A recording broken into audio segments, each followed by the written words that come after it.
Hi, this is Dr. MJ coming to you from beautiful Boston, Massachusetts. This is the Women in Dentistry podcast, where we feature women in dentistry making waves and leading the industry through the next decade. I am your host, Dr. Mary Jane Hanlon, a former dental assistant, dental hygienist, and now dentist.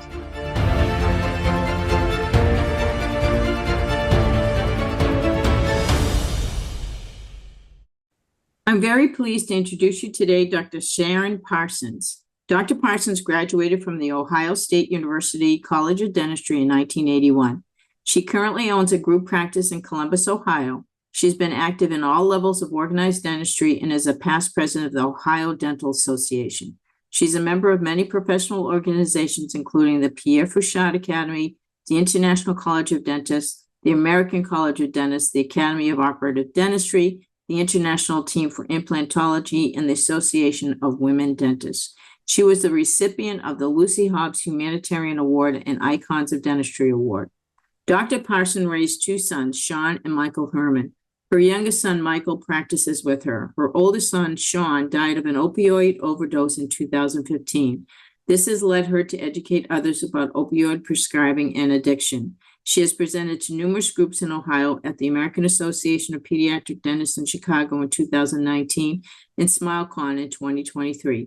She participated in the documentary Women Shaping Dentistry Tomorrow. In her spare time, she gardens, hikes, cooks, walks her dog, and spends time with friends. It is now my pleasure to bring you to my interview with Dr. Sharon Parsons.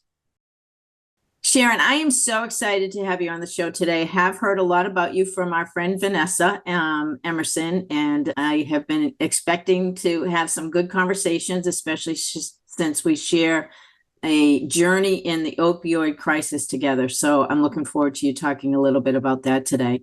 So without any further ado, if you could just jump right into your story and let the audience know where you have come from in dentistry. Thank you, Mary Jane. I'd be happy to. As you probably already know by now, my name is Sharon Parsons. I live in Ohio.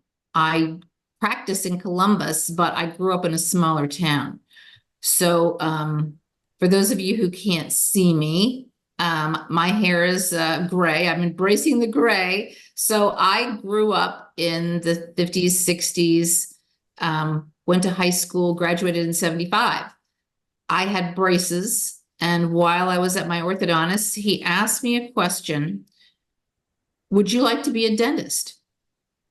And Wow. what flew out of my mouth was, girls aren't dentists, because in my small town, there were no female dentists. I'd never seen a female dentist. Most women who worked, and my mother worked, were secretaries, nurses, teachers, the traditional female professions. So I gave it a little bit of thought, not a whole lot. And then fast forward to high school, I'm at home one day, and my father said, the library has these books and they tell about different professions. And, I want you to make a list of 10 different professions that you think you might like. And for each one, he had different parameters. He wanted like how many years of school, what's the salary coming out of school, the average, 5 years, 10 years. And there were a few other things. And, I was a teenager, so I was kind of pouting about it, like, oh my God, it's this Saturday. I got to be at the library. And I'm starting to walk away from the car. He goes, oh, hey, come here a minute. Something I forgot. So I walk back. And he says, I want you to keep in mind while you're doing this, do you want to have to depend on a man to live? Good. And I thought, oh, hell no. So that made me look at the list a little bit different. And that made me think about what my orthodontist had mentioned to me. So I really started looking into dentistry, and I decided that's me. I really want to be a dentist. I came from a blue collar family. My father was a welder pipe fitter. My mom was a secretary. And I was the first person in my family to ever go to college. So I started undergrad at Ohio State, and my orthodontist stayed my mentor throughout my dental school career, my undergrad career, and the beginning of my profession. He was a huge influence in my life.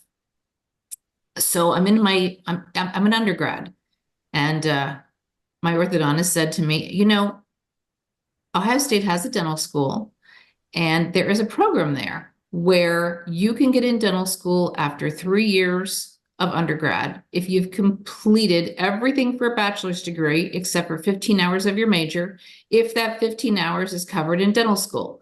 Then when you graduate from dental school, you get your BS and your DDS. Why don't you go talk to your guidance counselor and see if you would be a good candidate to try to get into that program? So I made an appointment with her. And, at the time I was a teenager, older teenager, and she was probably in her 50s, maybe early 60s. I thought she was really old back then. So I made an appointment with her. It's all relative, isn't it? Isn't it? And I talked about this, and she was taking a few notes, and she put her pen down, and she got this look on her face, and she said, "Do you mean to tell me that you would take the place of a deserving young man just because you want to get in early?" Oh my God. Oh yeah. And I just thought, wow. I mean, I had thought about it before.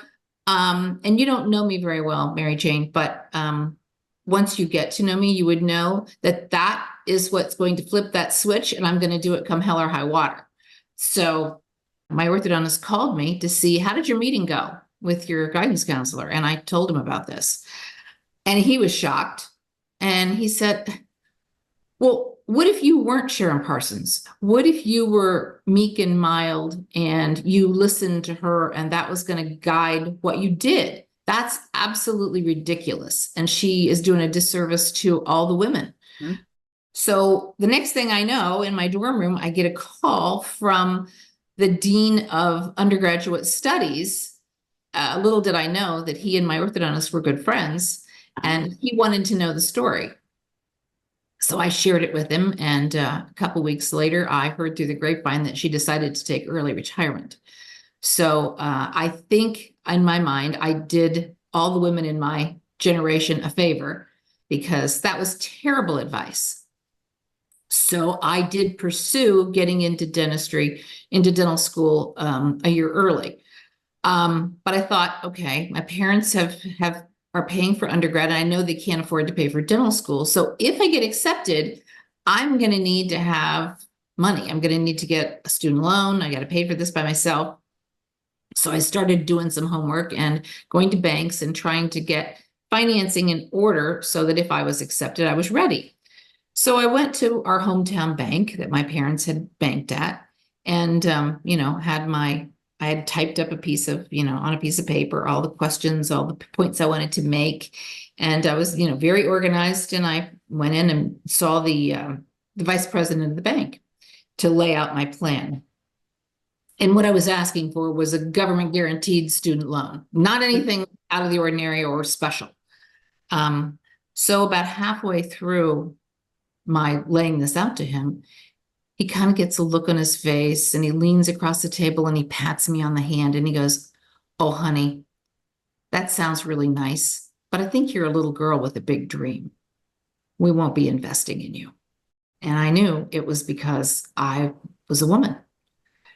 And thank God I decided to do this early, because it took 7 other banks before someone would believe in me. And that, I always looked at myself pretty much as an equal when it came to things like that. But, that was an introduction into the fact that the world didn't see me as an equal. Mm-hmm. So, yeah, I did get the loan, and it turned out to be a wonderful relationship. But that was a real eye-opener. I'll share with you, we have similar stories. I knew at 14 that I wanted to be a dentist, and I came home and I told my mom, and she gave me the best piece of advice I've ever had, which was, "Well, if you want to be a dentist, don't you think you ought to go and learn something about it?" So I did. And I found an orthodontist after school that I could work for. And I was just this kid that came in. And the first day I opened the door, I fell in love. And that was it for me. So I go through high school, and it's my junior year, and I go to see my guidance counselor. And he said, well, what do you want to do after graduation? And I said, well, I want to be a dentist. And he looked at me and he said, no, dear, you want to be the hygienist. I looked right at him. I said, I know the difference between a dentist and a dental hygienist. I am going to be the dentist.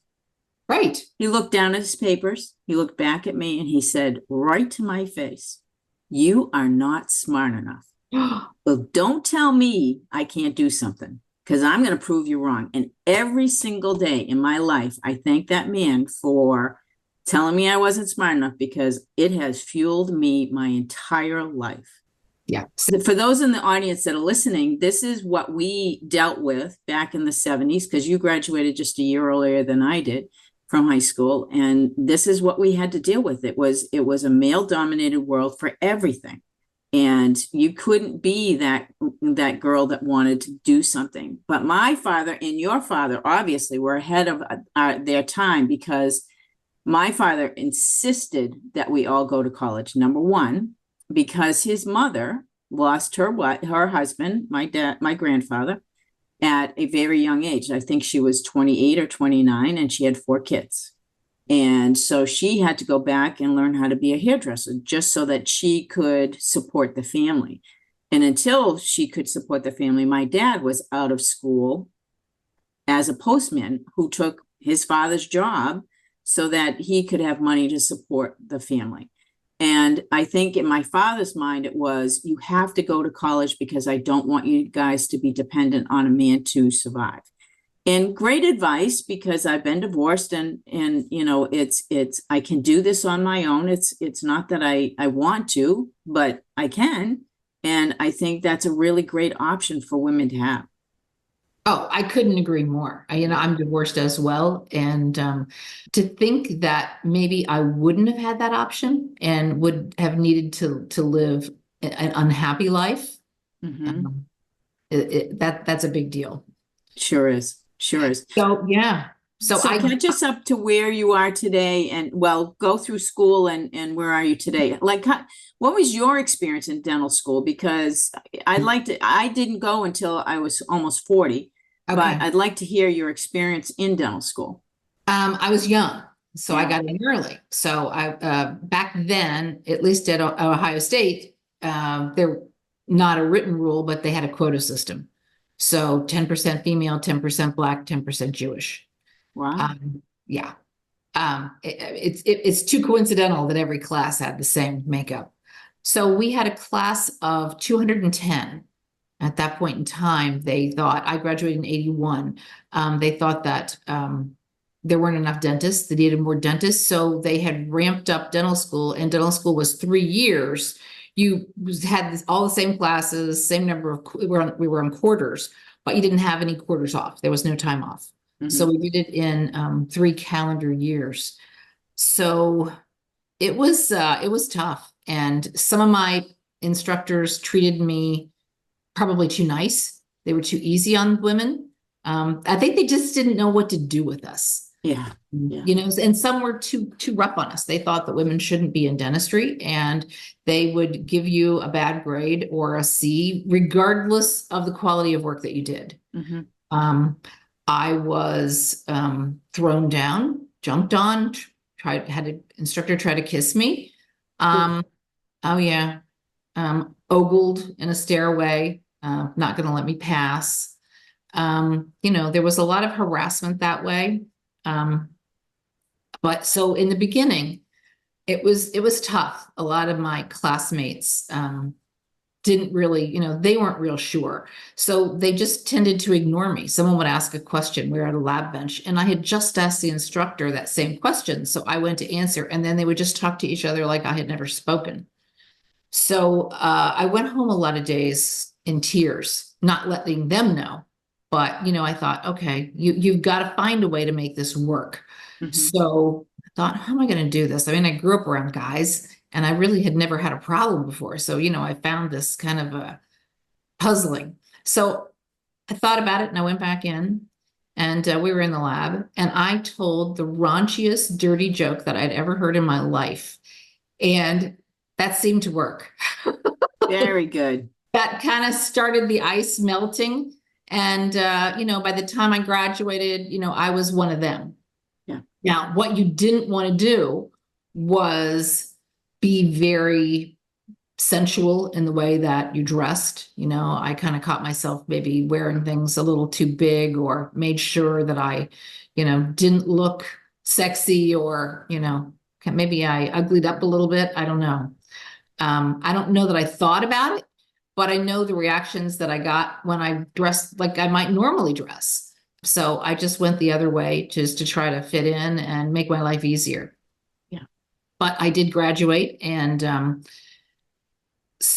I went to Chillicothe, which is a small town in Southern Ohio. I graduated in 1981, and then the crime rate was 21%. So at that point in time, not many people were starting their own practice, because it was tough borrowing money. So I got a job there, and I grew up in a small town. So I thought, well, it's got to be similar, but it was Appalachia. And I was the only female dentist in a 50-mile radius. Wow. I found once I got down there. So one day I was in the office, and I was with an older dentist, and someone came from, I'm going to say, out in the hills around the town. And I heard him speaking to the receptionist, and he said, "I want to see that girl dentist." She said, "Well, sir, did you need to have your teeth cleaned? Are you having pain? Is there a problem?" He goes, "Oh, honey, I don't want nothing done. I just ain't never seen one before, and I want to look at her." Oh my, So that was my experience. So I lasted 9 very long months there. And then I came to Columbus. I worked in another practice as an associate for 5 years. And then I changed to the office that I now own, but I was an associate in this office for quite a few years first. In the meantime, I got married. I had 2 children. For a while, I worked part-time while my kids were little. But eventually I bought into the practice, and now I'm the sole owner. But I raised two sons. Michael, my younger son, is a dentist and practices with me. Sean is my older son, and he unfortunately died of an opioid overdose. It'll be 9 years next month. wow. So, along the way, I have been involved in organized dentistry. I'm a past president of the Ohio Dental Association, Columbus Dental Society. Because of what happened to my son, I speak to dentists about, and prescribers about, opioids and addiction. What prompted me to do this was I was at a meeting, and I'm sitting at an oblong table. We're having dinner, and I'm the only female there. And there are a couple conversations going on. I'm kind of in the middle of the table. And the other, from one end of the table, they were talking about the economy and things going on. And they were talking about the opioid crisis. And I hear someone say, "Why the hell are we spending all this money? Just let the addicts kill themselves." Oh. And, it was just like being stabbed in the heart. Mhm. So I got up and excused myself, went to the ladies' room, cried my eyes out, and came back. And it was a meeting, kind of a prelim for the executive committee for the Ohio Dental Association. And I thought, maybe I'm just going to quit. Maybe I'm not going to go for president. Maybe I'm not cut out for this. At the time, I was secretary of the ODA. But I got through that meeting, and I went home and I thought about it. And I realized that his comment didn't come from a place of hatred. No. His comment came from just not knowing. Mhm. And I thought, oh my God, we don't know, and we're prescribing. Yeah. So that's when I knew I had to do something. And I'm going to back up a little bit. Before I decided to put my hat in the ring for president of the ODA, I had a talk with my older son, And it's probably within the last couple months before he died. And I said, I don't know. I don't know if I'm president material. I don't know if I can do this. It seems like we always have imposter syndrome. Mhm. And it was funny. He looked at me as only your kid can, like you have two heads and you're crazy. And he said, Mom, this isn't about you. Yeah. You being president is to represent the women and the women. And so the women in my generation can look up and see themselves. You need to be there so that women in my generation know that they can do whatever they want to do and they can rise to whatever level they want to rise. So that's why I did Why it. you ran. That's why I ran. That's why I did a lot of what I did when I was president. And unfortunately for me, I was president when COVID hit. So was I of Massachusetts. Oh, yeah. So, oh my So we God. probably didn't meet each other because the ADA shut down all of the presidential meetings and everything. Because I never got a chance to do that with my cohort that was president that year. Yeah.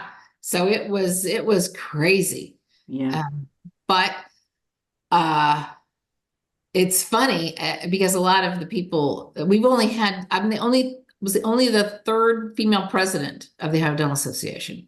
So, they were a little unsure about me because I am determined. But after my year was up, they all kept saying, oh my God, you were absolutely the right person. Yeah. I'm glad I did it. I'm glad I uplifted women. I started a diversity and inclusion. I started with a task force, and the task force then realized that it could be dissolved because a task force operates at the Exactly. We went through the same thing in Massachusetts. Yeah. So they just put forth a resolution, and now it's a permanent part of the ODA. That's But, great. what struck me though was that people spoke against it. They said, well, I don't see why we need it. We don't have a problem. I said, you're a white male. Of course you don't see a problem. Right. You've never had a problem. Right. But, I do a lot of what I do because I want the younger women to know what's possible. I want the younger women to know that we see you, we support you. But I also want them to know that it took a lot for us to get here. Sure did. And that we need to have a seat at the table. Mhm. I mean, women represent half of, the humans on the planet. So we all bring our shared life experiences to the table. And I think any table without a woman is an incomplete table, period. And well, I think that, one of the things that who is it that wrote the book? I'm drawing a blank. Anyway, she always says, you have to sit at the table. Don't sit in the back of the room. Sit at the table. And I remember that coming out when I was on the Massachusetts board and realizing that, even though it was scary, I was a little bit, do I know enough to be able to sit at this table? All of those little second guessing emotions that we all have. And like you said, imposter syndrome, stupid fears, frick and frack are always fighting back and forth. That's what I call them. Trying to dissuade us from doing stuff because you're not good enough, right?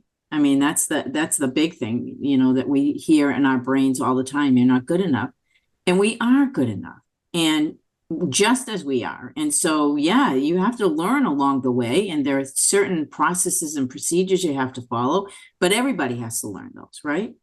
everybody has to learn those. Mhm. I wanted to mention this last year, I agreed to participate in a documentary, and the documentary is called Women Shaping Dentistry Tomorrow.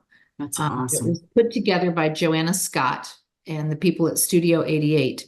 And it ended up focusing on two women, me and then a dental student, and kind of contrasted our experiences. And, the purpose of it is to uplift women to let women know, what it took for us to get here. Catherine Eitel Belda's in it, Hazel Glasper, Sonia Chopra, Ann Duffy. So just trying to empower women and to support women, because it's ridiculous to not support each other. There's no reason for us to not help each other. We're so much stronger together. Absolutely. I would encourage anybody to watch it. You can find it on YouTube, or you can go to Studio 88's website, s8e8.com. So I would, especially if you're a younger woman, I think, it's a half hour well spent. Amazing story. Are you still practicing today? Yes.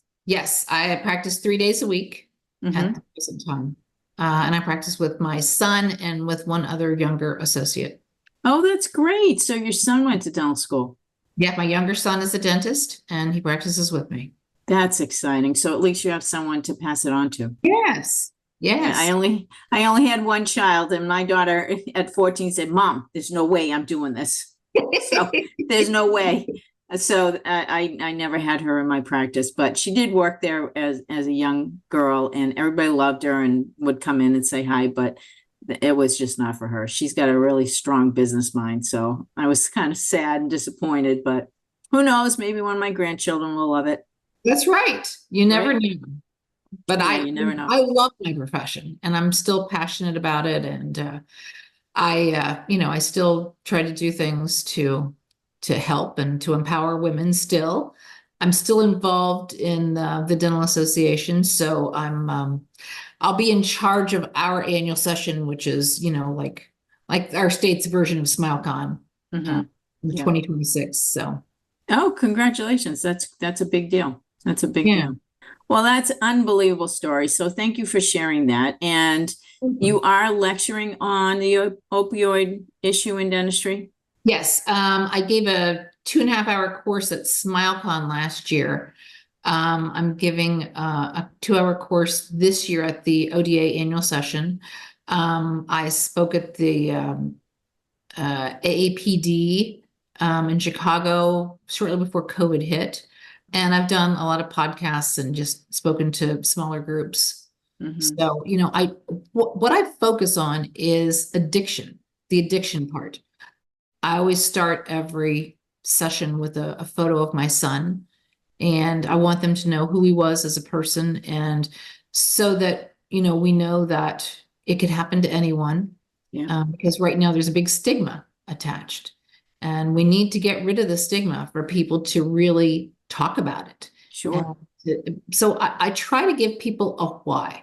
I want them to understand, instead of just saying, don't do this, I want them to understand why to not do it, especially, in that certain age group that are more vulnerable. So I'm drawing a blank on the name of the doctor that developed the opioids. But anyway, they had a library at Tufts named after the brothers, and they actually stripped the name.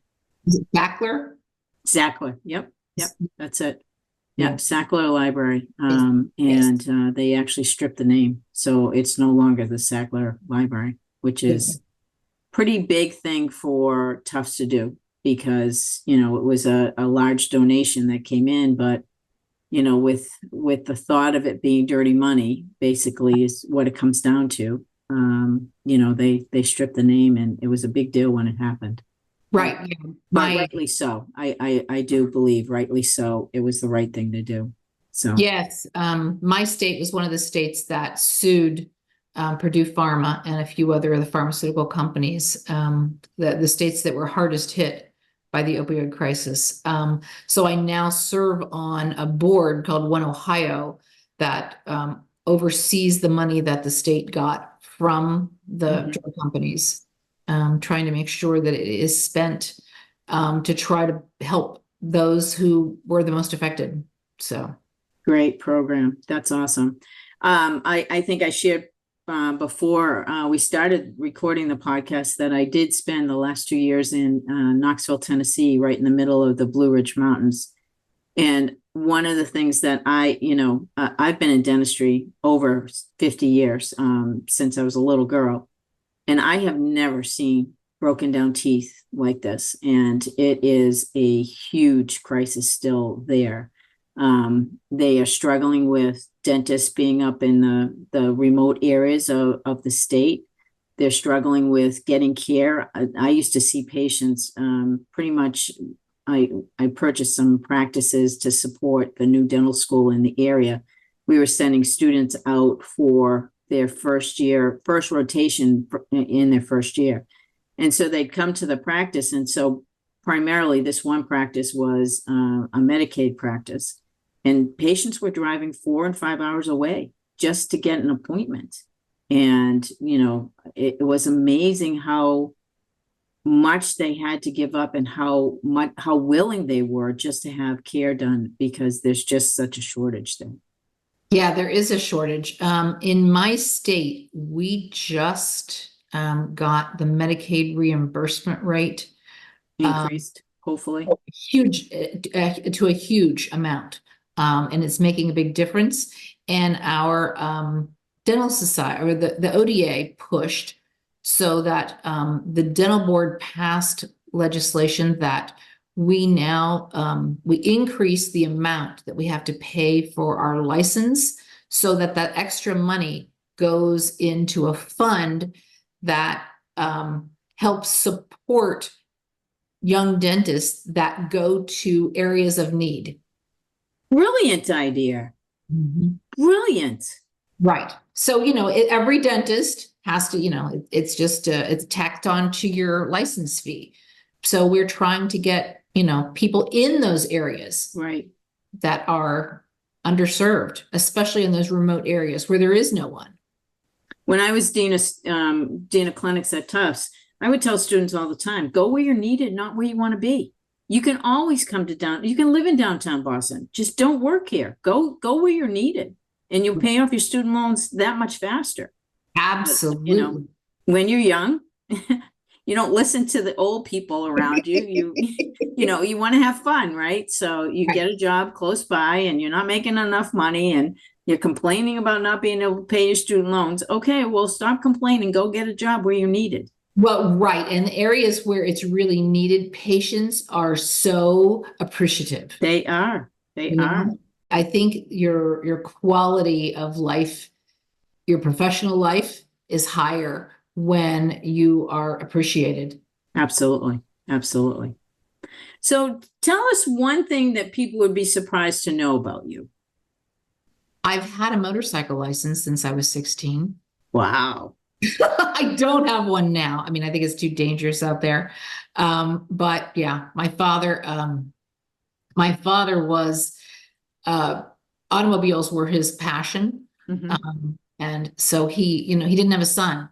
So before I got my driver's license, I had to explain to him how an internal combustion engine worked, be able to change the oil in the car, be able to change a tire, and be able to be proficient on a motorcycle, because he said that will make you very aware of everything around you. So, yeah.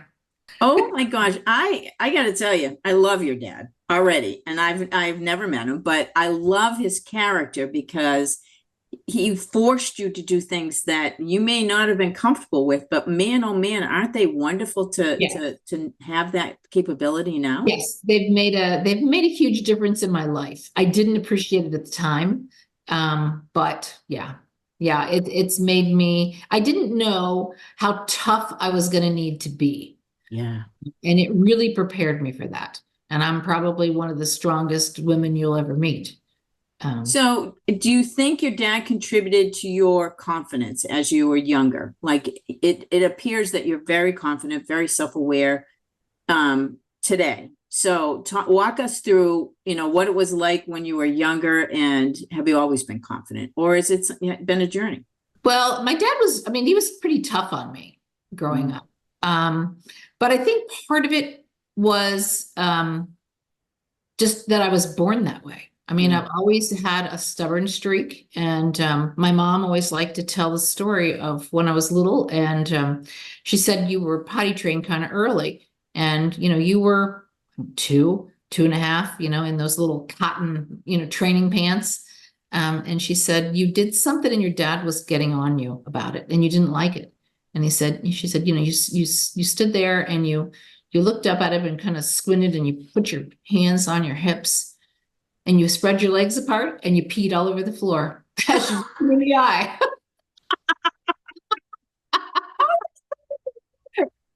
Take that, Dad. Take that. He had no words. My mom said he just walked away. I'm sure that was the last time he pushed you too far. Oh my God. So I think I've always had that spirit. He used to tell me it's a good thing you've grown up in this day and age, because I'm afraid if it would have been, way back in biblical times, they would have stoned you. But who knows? That might have been a lifetime you had, and one of the reasons why you came back this way. It could be. That could be. Oh my gosh. But yeah, I just, one other bit of advice he gave me, which I think helped with my confidence, is he said, you can do anything that a man can do, but you're going to have to do it better. Yeah. So, I think just that preparing and knowing that you know your stuff.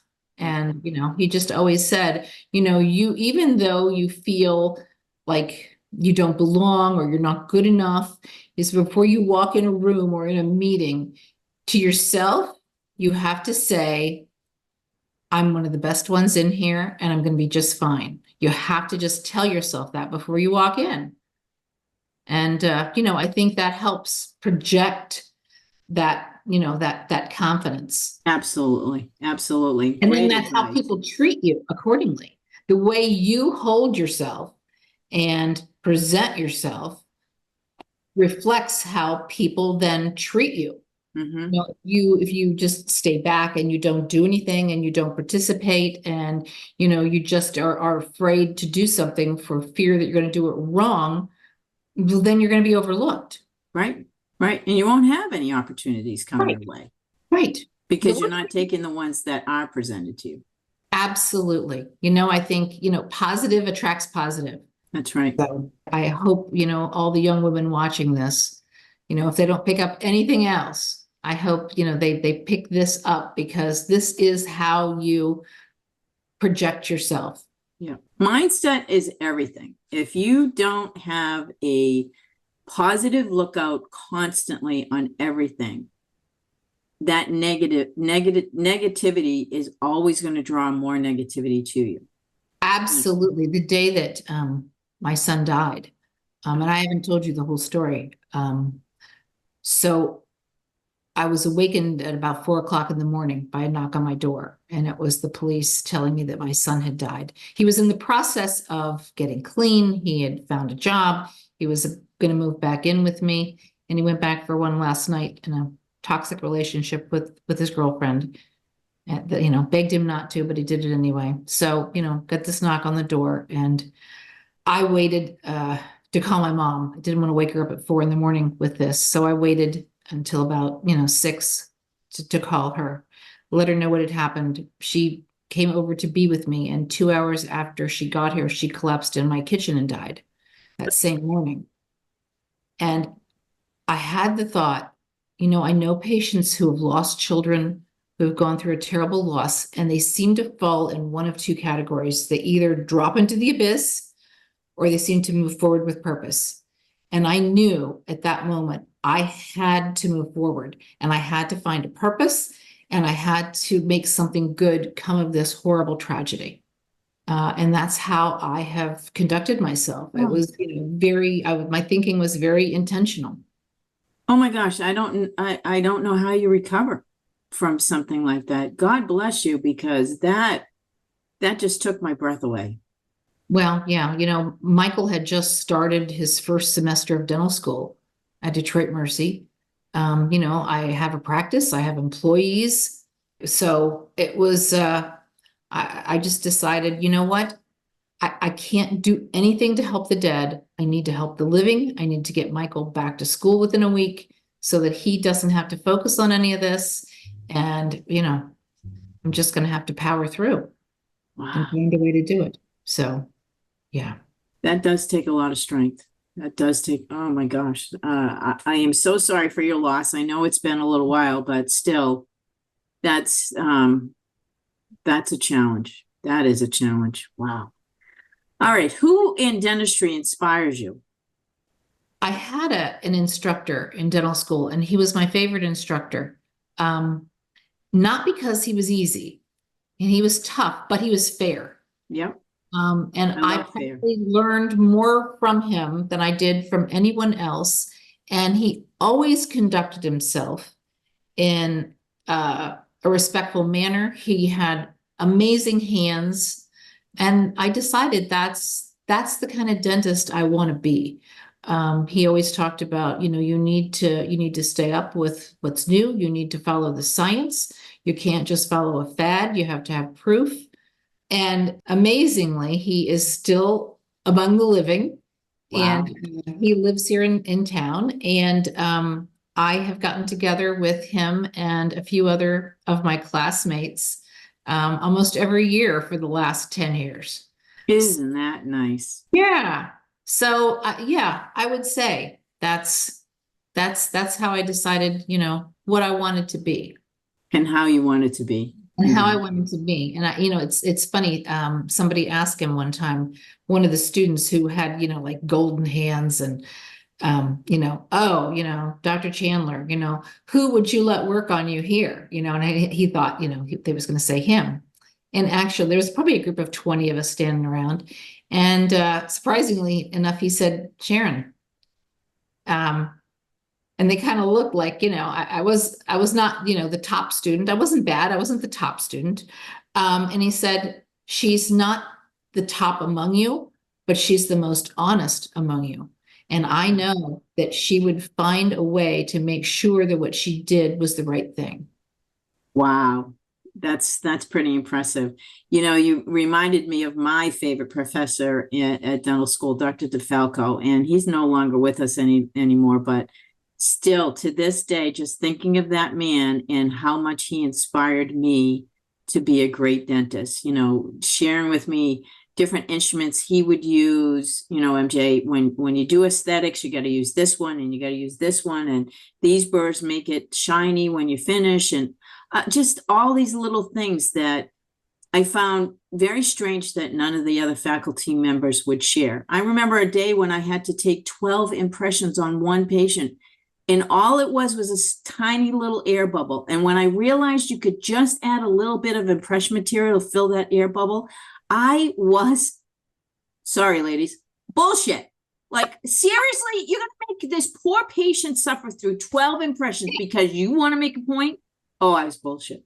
Just thinking about bullshit. There is so much bullshit in school.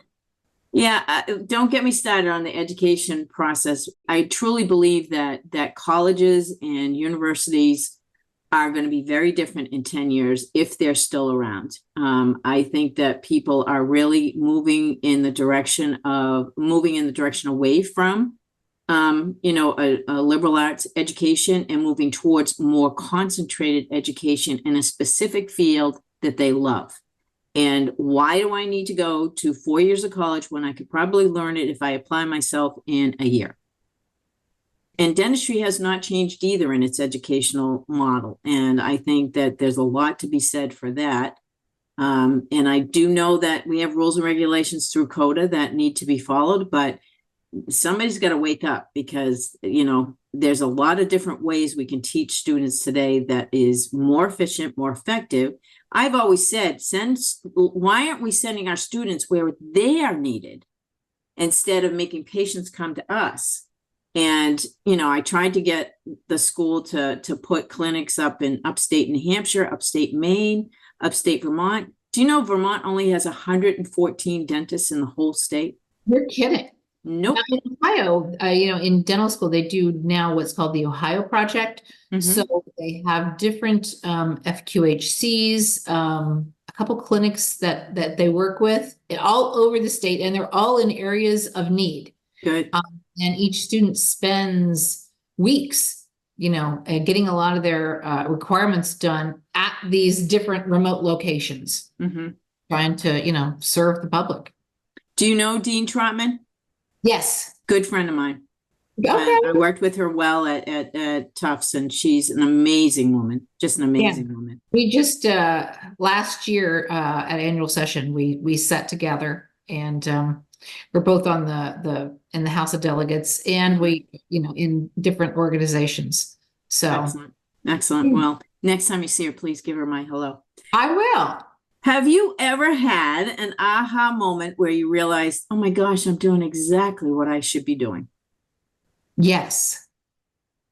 And I don't know if it's about dentistry.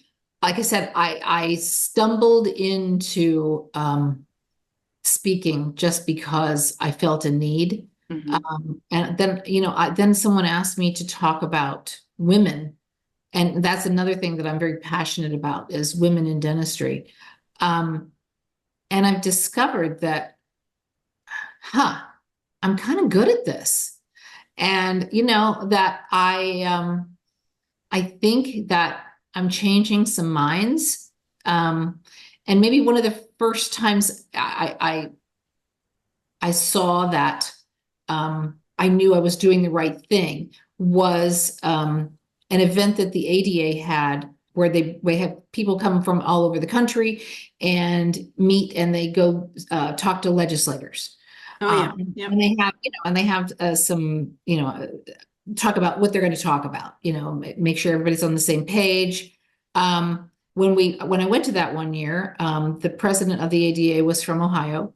And that's when the ADA decided to roll out their interim opioid policy. And we actually were the first healthcare profession to do so. When Joe Crowley I love Joe. talked about it, yes. And Joe and I are good friends. When he rolled it out, all these people went to the microphones to speak against it. I mean, speaking against it. And I sat there and Ohio was kind of in the back of the room that day. And I'm watching all this and I could see people kind of giving me the side eye. Nobody had the nerve to just say anything to me because it was still a little raw. Yeah. But I'd heard enough. And, there probably had to be 1,500 people in that room. So I was there. I remember. Right. So, when I went up to the microphone and talked about, a lot about pharmacology, but from your comments, nothing about addiction. And I told a little bit about my son. And the one fact that I had learned after he died was that, between the ages of 13 and 26, the prefrontal cortex is still forming. If you're exposed to an opioid in that 13-year age range, you're 5 times more likely to become addicted. And that's wisdom teeth. And, I said, you're complaining about 2 hours of CE that might be mandatory. I would spend 1,000 hours if I could have my son back, if he would not, have succumbed to this. Please think about what you're doing. And I turned around and I got a standing ovation. Yeah, I remember. And they voted on it and approved it. And that's when I thought, oh my God, I can make a difference. You can. You always think you're one person, what can you do? But, sometimes one person that has the nerve to stand up and say what they believe is the right thing, even if it's the unpopular thing, then that gives other people the nerve to maybe stand up and do the same thing. Yeah, I think there's way too much of following the crowd. When which is the one that had Krista on it that blew up? Oh, I can't remember. I can never remember. When that crew was working on that rocket, there was one person who brought up the problem with the O-ring, and group consensus voted against him because they didn't want to delay the launch of the rocket. And to this day, everyone in that group has the worst regret because now none of those people are with us any longer. Right. And to lose a teacher, and a civilian in something so tragic was just unconscionable. So they actually used that in that study in business schools because it's important to understand that You don't want to grow with group mentality. You have to think for yourself. And even though, like you said, it's difficult to stand up and speak in front of all those people and against what they believe, you actually turned them all around because you stood up and said something. Right. So Right. good for you. So yeah, Good that was for you. one of my aha moments. Now, do you have a guilty pleasure or a secret dream you want to share? Well, I don't know if I have a guilty pleasure. I mean, I love to eat and I love to cook. I'm Well- kind of I'm a bit of an amateur mixologist. Cool. So I love to concoct different cocktails. Love it. I'll come anytime. Come over anytime. You're always welcome. So that might be one of my guilty pleasures. That's awesome. I had one cocktail once with Earl Grey tea in it. And I went, oh my goodness, if this would be like my crack because I couldn't put it down. Oh, I It know. was how they combined the taste, and to think that tea was in a cocktail, it was divine. And I couldn't get of course the mixologist wouldn't share the recipe because Yeah. it was their original. And I'm like, oh my gosh, you gotta get this out there. This is really good. I've had one with tea in it too, and they are amazing. Yeah. I just had one, and I can't take credit for this because I just got it at a restaurant, but it was a charred peach margarita. Oh, yeah. So I'm have friends coming over for dinner Sunday, and I'm figuring out how to make one. So I'm going to have those since it's peach season. Well, all I would do is just grill them and put a little honey on them, smash them to bits, and Yep. put it in a cocktail. Yes. Yeah, it was amazing. Yum. Oh my gosh, that sounds delicious. All right, how about a personal mantra or a motto that you live by? Authentic self. Hmm. You know, I mean, be you. And because nobody does you better than you. And you. Yep. And you just don't realize how special you really are until you put it out there. I love that. I love that. They say that, and not that I'm a big social media queen, because I can't even tell you the last time I went on Facebook, but just because of the podcast, I do dive into some social media. And the ones that do the best are just putting it out there, and they're not polished. They're not professional speakers. They're not professional videographers. They're just putting it out there. And if you make somebody laugh or you inspire somebody with just what you're saying, it's a good day. Yeah, I agree. And I tend to be a storyteller. I have a lot of stories, and it seems like I've had a lot of stuff happen to me in life, not all of it bad, and maybe we all have that. I just tend to notice it more and, use it in stories that I tell. Sure. I think stories capture people's attention sometimes more than just a fact. Mm-hmm. And that's, I tell a lot of stories, when I speak, just so people realize, they understand and remember. Weaving them into a content that might not be overly engaging, right? Right. Helps them to swallow the whole lecture. Yep. And I think that's a great move on your part. It's just integrating stories into it. So, Right. it makes it much more memorable, I think. So I was going to ask you, what's your guilty pleasure? Chocolate. I love that too. Chocolate. Yeah, I mean, it's a real common one for most of us chicks. I cannot be without my chocolate every night. So growing up, I'm one of 6, oldest girl, and we had my mom was just incredible. She was like a short order cook. She'd yell upstairs, "Okay, guys, what do you want for breakfast?" And one sister would say English muffin. Another sister would say, pancakes. It did not matter. She made us all our individual breakfast every single morning. Wow. Yeah. And Wow. then we'd come home after school, and she would have snacks ready for us after school. And our favorite was graham crackers with frosting in them.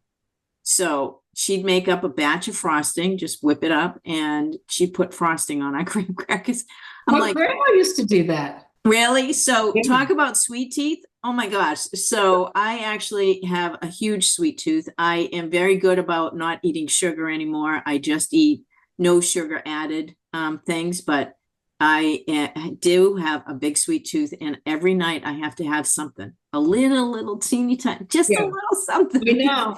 I know. And I'm a It's- big believer that ice cream makes everything better. So Couldn't agree more. You and I are right on the same page. It takes all my strength. So you know what I've started to do, because I'm trying to work out again. Because of the 2 years I was gone, I really lost a lot of my ability to exercise on a regular basis because I was just working too much. And so I'm getting back into an exercise routine. I'm eating a lot of protein. So what I do is I put the protein powder in with a lot of ice and a little bit of water, and I pretend that's my ice cream. So I'll put some little mini chocolate chips in there, and yeah, so whatever you have to do mentally so that you can eat it, that's all. absolutely. Yeah. But that's a good alternative. Okay, so what would be one piece of advice that you would give a young man or a woman coming into dentistry today? Look at the long game. Mm, Everyone wants to look at, oh my God, I would only make this much money for this year or the second year or the fifth year, and it would cost me this much. I would only get this much, per month. And look at the long game. I mean, if you look at the long game, a private practice for a lot of us is amazing. When you're done, you have something you can sell. You have something to fall back on, and you can practice just the way you want. You can Nobody can practice tell you what to do.